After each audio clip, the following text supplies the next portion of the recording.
I've put up with a lot from my ex and his wife, but this time I wasn't about to let it slide.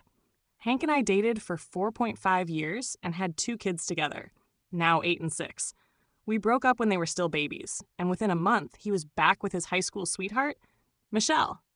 His family loved her. In fact, they never really accepted me to begin with. They even used to invite Michelle over while I was still with Hank. I should have left sooner, but I was young and in love. 5 months after getting back together, Hank and Michelle were engaged.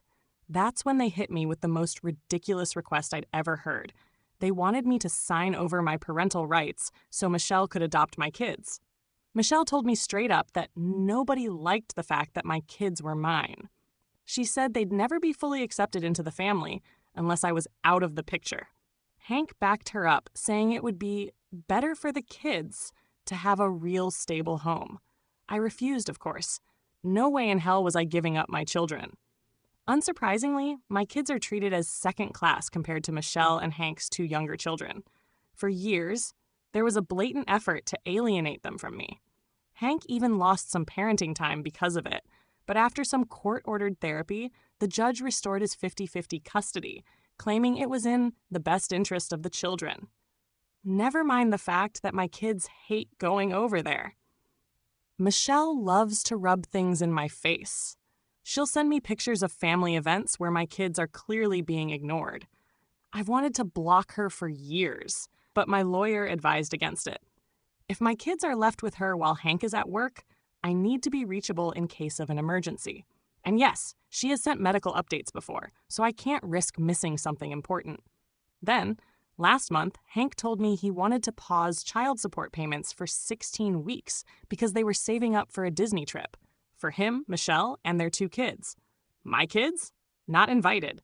I shut that down immediately. Apparently, that really pissed Michelle off because she actually showed up at my house while my kids were at school. She was ready for a fight, yelling about how selfish I was and how I shouldn't be getting any support for kids that she should be raising. I didn't let her finish. I told her to and slammed the door in her face. Now, she and Hank are relentless, texting me nonstop, threatening to take me to court, which my lawyer says they absolutely won't win. I know I'm in the right, but part of me wonders, should I have just ignored her and shut the door? Was I the a-hole for telling her to off?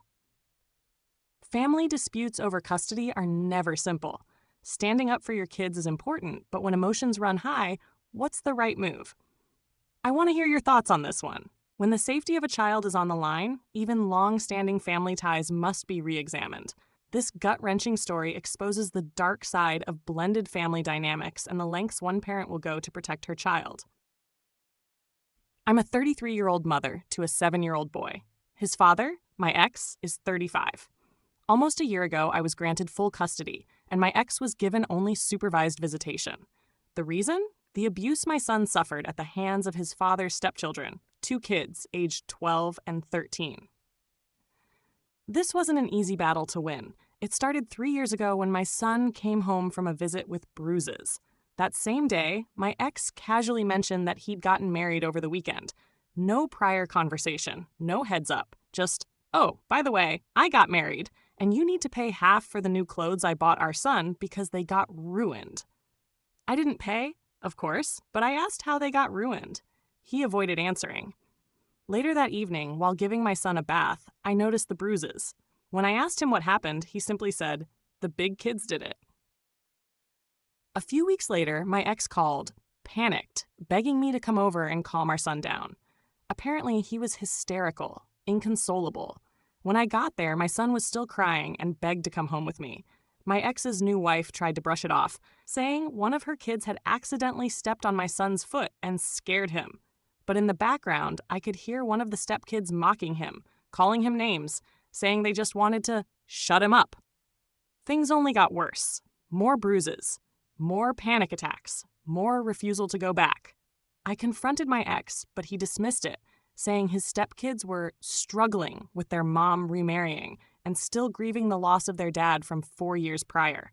He admitted they didn't particularly like him or our son, but he insisted it's not a big deal. I started documenting everything: the bruises, the emotional distress, The things my son told me. I reported it to CPS. My ex's family even witnessed some of the abuse. A few relatives sent me messages detailing what they had seen. The final straw? My ex and his wife left all 3 kids home alone for hours. His stepkids dragged my son outside and locked him in the garage, the same garage where all the dangerous tools were kept. That was it. CPS stepped in, and the judge ruled that my son was no longer safe in that environment. My ex lost custody, and his visitation was restricted to supervised visits only. The stepkids are not allowed near my son. Period. Now, my ex's parents are celebrating their wedding anniversary next month.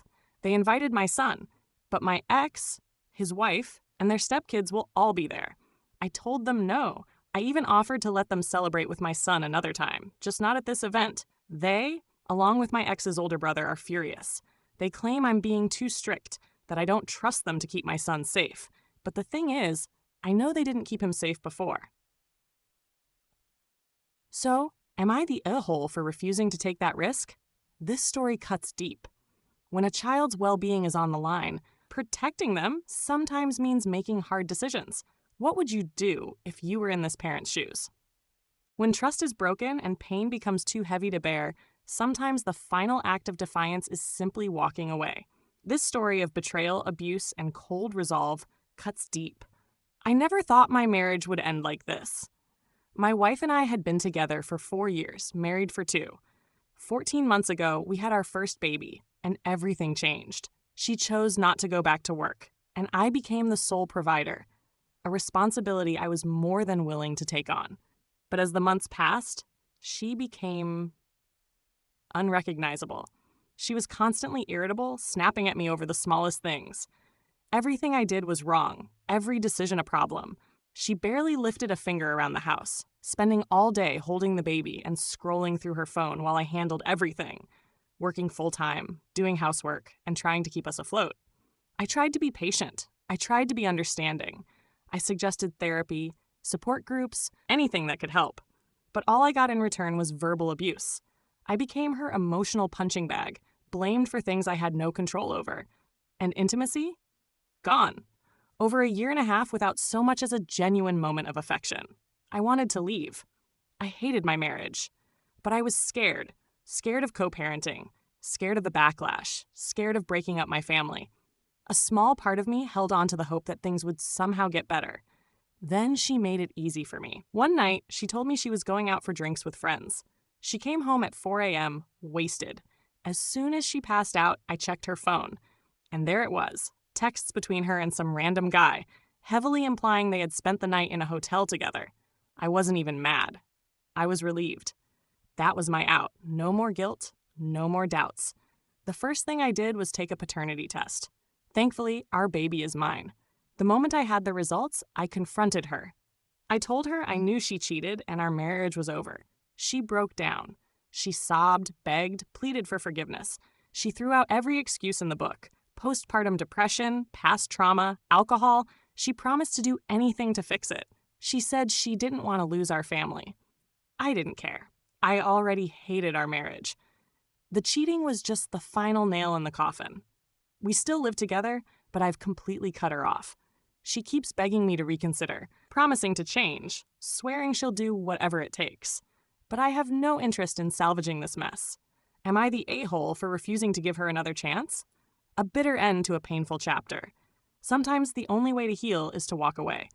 Do you think ending it was the only option here? Or could reconciliation ever be possible?